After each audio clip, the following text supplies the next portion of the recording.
Yeah. Yeah, I was trying to see you tonight. Yes, tonight. You already know what I'm trying to do. Yes. Hey, hold on one second.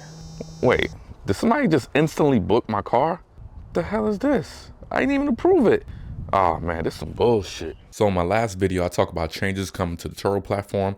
The main change being the new instant booking feature going into effect on the 26th of this month, actually just next week. And when I dropped the video, just like expected, I got some people in the comments talk about this is the end of the line for them. They're gonna be jumping ships. And one guy even spamming my comments about some kind of Turo strike starting in May. Now, I'm not a fan whenever any of these platforms implement mandatory anything, because it kind of takes power away from the host. For me, in my current position, how I run my business, this mandatory instant booking is not a big enough change to make me want to just leave the business altogether. And there was a point when I first started my Turo business, the first year actually, I was doing instant bookings, and I did that by choice. But after a year into the business, I decided to turn instant booking off, only because I run other businesses. So I want to make sure that when somebody book my vehicle, that I actually have that vehicle ready for them.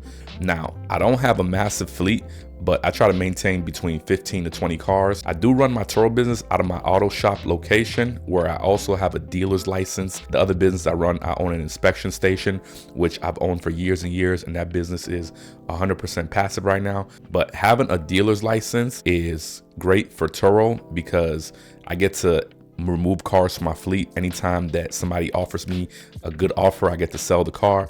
Or these cars, I always have exit strategies on them, mostly based on the miles. So if my vehicles hit, like, let's say 150, then it's that time to liquidate it. And if somebody's looking for a car and they ask me what I have for sale, I could show them the vehicles that I'm trying to get rid of. And the emission station, or the inspection or smog station, helps me out in my Turo business, because my years of running the smog station, I get to see what kind of year, make, and models people are having the most problems with as far as passing the inspection. And I always make a mental note to stay away from those cars. Once I start seeing the same trend over and over, people having problems with them, Dodge Chrysler, I stay away from those. So you might want to stay away from those also.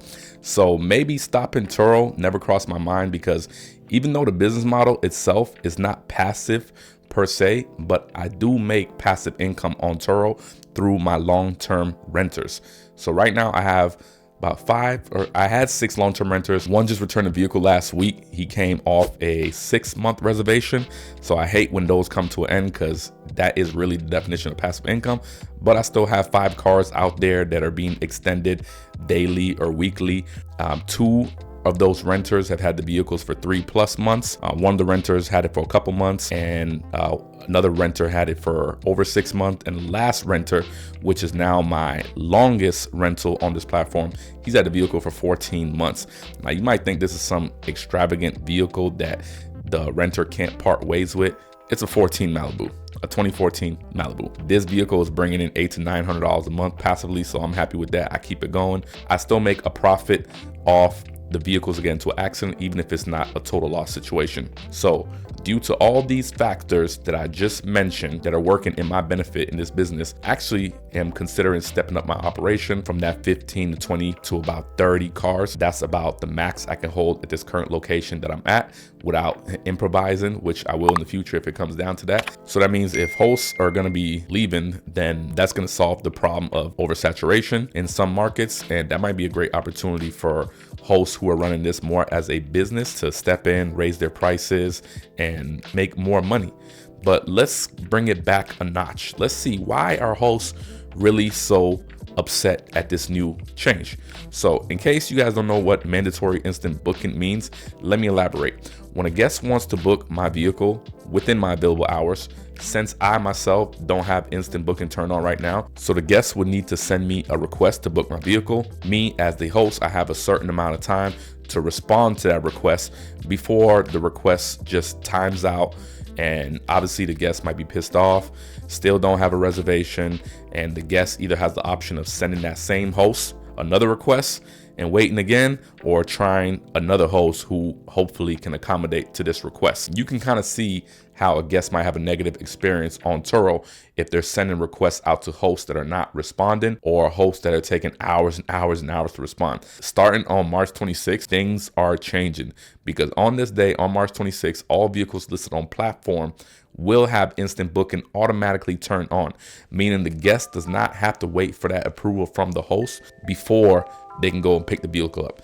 If the vehicle is listed as available and the time that the host select as operating hours is the time that the guest is trying to pick the vehicle up, then that reservation will be booked automatically. No request approval is needed. So almost like if you were renting from a Hertz or Enterprise, you don't need an approval. But there could be a couple of minor inconveniences in my business that I could see coming up from this new mandatory instant booking. The first one would be I'll have to watch my vehicle availability a little closer, meaning if a vehicle has to be down for maintenance or the vehicle is out with a long-term renter, I'll always have to make sure that that vehicle is snoozed and not available for somebody else to rent. But I'm sure if a guest books a vehicle and that vehicle is not available, let's say it's out with a long-term renter, and you're willing to put the guest in a replacement vehicle, then you won't have any penalties against you or your business. Another inconvenience that I have to make sure doesn't happen is if a guest was to return my vehicle outside of my regular operating hours, or that I'm over there at my location or in the area,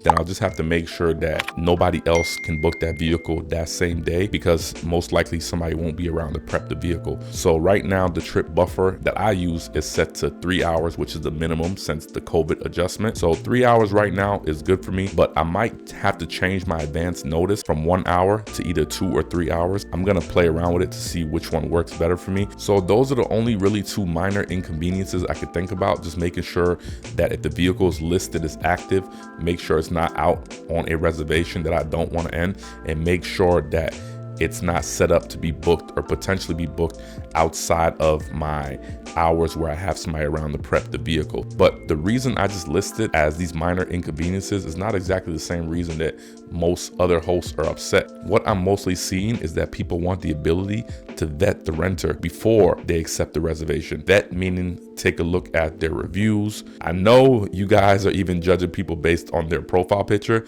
because some of these renters are not even thinking before they upload a profile picture. Like some profile pictures look ratchet, and some aren't even profile pictures, they're just random things. So people are trying to vet the guest before they accept the reservation, and some hosts are even declining requests from renters if they have a bad review or if the profile picture looks ratchet, like how I just said. Nah, I'm not gonna lie. I have judged a guest based on their profile picture before, but I've never, ever declined a reservation based on somebody's profile picture. I have declined a reservation based on a bad, really horrible, well-written review from another host. But a lot of times, even if a guest just has a 1 or 2 star with nothing written on there specifically, I still accept the reservation. But in my years of running this business, you'll actually be surprised, and you can't judge a book by its cover, because some of these awkward looking profile pictures actually turned out to be pretty good renters. Acting like a gatekeeper to your car is breaking rule number 1 of the car rental commandment, which is thou shalt not have a sentimental attachment to the asset. So since majority of people are scared of bad renters, let's examine some incidences that could happen if a wave of these bad renters start instant booking reservations and just happen to book your vehicle. The number one fear, well, maybe not the number one, maybe not in any order, just depends on you and your experience. They smoke in the car. Now, hopefully when the guest smokes in the car, they leave evidence and you can collect that $250. And if you don't want them renting from you in the future, just leave them a 2-star review or less, and the app will not let them rent from you again. So the second thing people are scared of is the guest brings the car back dirty. If you feel like the dirt is excessive, submit pictures for your cleaning fee. If it gets approved, you collect that $150. And even if you have to take that $150 and go and spend it on a detail, at least you yourself are not having to clean up that mess. But the majority of these cleaning fees, you can clean it up within 10-15 minutes if you have a strong vacuum. And if you're going to be in this business for the long term or have multiple cars, have some little detail equipment to make your job easier. Don't be putting elbow grease and cleaning all these cars yourself.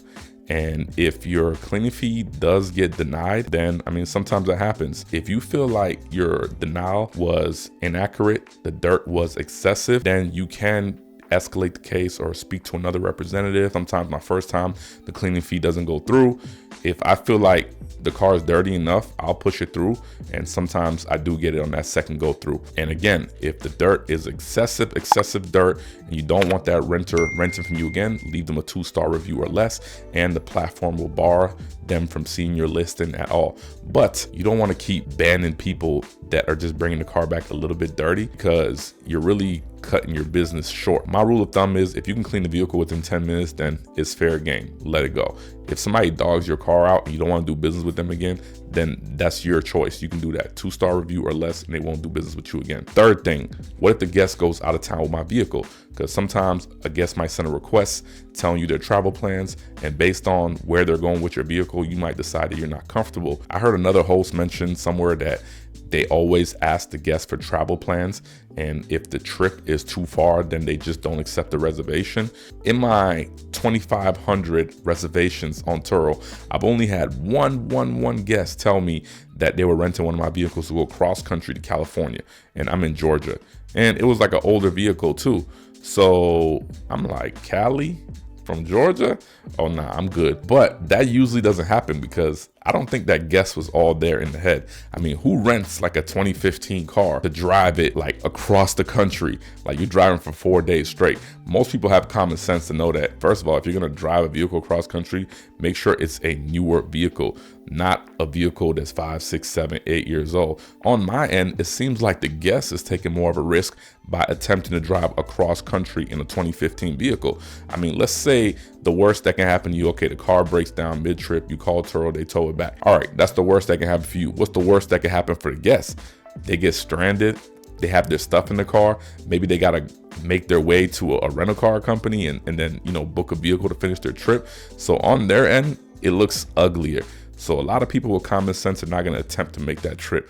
Now, I'm in Georgia, so fair game for people to go to Tennessee, Florida. I've even had renters go New York, New Jersey, and these renters did not come out and tell me they were going.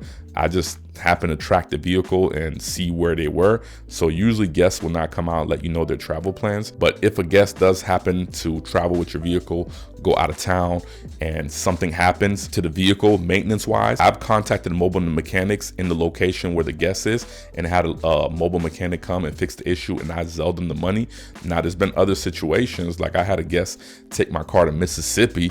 This was another example, a 2011 car. You take it all the way to Mississippi. So the car having issues, breakdown, whatever. At that point, my advice to you is your number one priority as the host or the vehicle owner is just getting our car back to you. You're not going to be able to solve everybody's issues. You're not going to be able to get the guests back home. I mean, if you want to send them some money out of your pocket, that's fine. Consider that your good deed for the week, the month. But your number one priority is first getting your car back to you. And in this situation, if this happened to you, the guests might want to give you a bad review because obviously they had a bad experience, and they might give you 1 star, 2 star. Now, I'm not sure if the rating or the review system works in that way. If the guest gives you a 1 or 2 star, then they won't be able to rent for you again. But yeah, it comes with the territory. But don't give them a bad review because your car broke down. But it's up to you at the host, but expect a bad review unless your customer service is top notch, and they still could leave you a good review. So I think the last reason right here that people are scared of bad renters, and probably majority of people's fears when they get into this business, is let's say the renter does not bring your car back.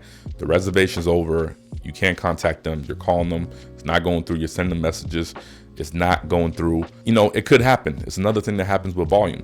Now, I'm here 30 minutes away from Atlanta. I really can't count too many times where the guest just took the car and wasn't bringing it back. It's like a handful of times that this happened. And the majority of the times, these handful of times that this happened, it's not like the guest like just try to steal the vehicle. It's like they need the vehicle to go to work. They don't have money to extend the trip. So at that point, they have an option of either taking your car to work or bringing your car back and missing out on work. Obviously, they're going to take what works out better for them. Have GPS and kill switches on them for this reason, in case somebody is not bringing the car back. The time to use it, the kill switch that is when the recovery vehicle has been dispatched. When your car is not brought back, 1 hour later, you report as late return. 24 hours later, you escalate the case, and then a trust and safety agent will contact you and ask you if you have a GPS on the vehicle. You give them the location. You can request that they dispatch a repo to go and snatch your vehicle up. And at that time, when the repo is on the way, that's when you actually activate the kill switch.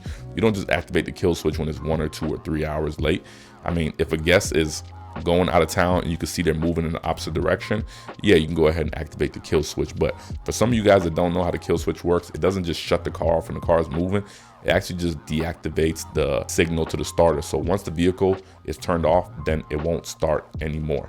So that's how the kill switches work. Not having a GPS is to break the second commandment of the rental code, which is thou shalt not rent a car without a GPS tracker. So those are all the reasons I could think of why somebody would not want a particular guest to rent their vehicle. It can only be one of those 4 reasons. Are you one of these hosts that are upset for one of these reasons? Or maybe all these reasons? So my question to you guys is, how many hosts do you guys think will actually be leaving the platform?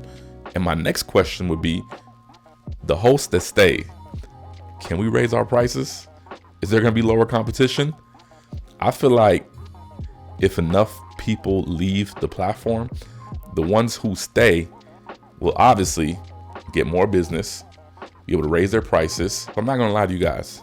I'm a dealer, I run a smog station, I'm in the auto business, and car prices are really high right now. People are trying to buy cheap cars.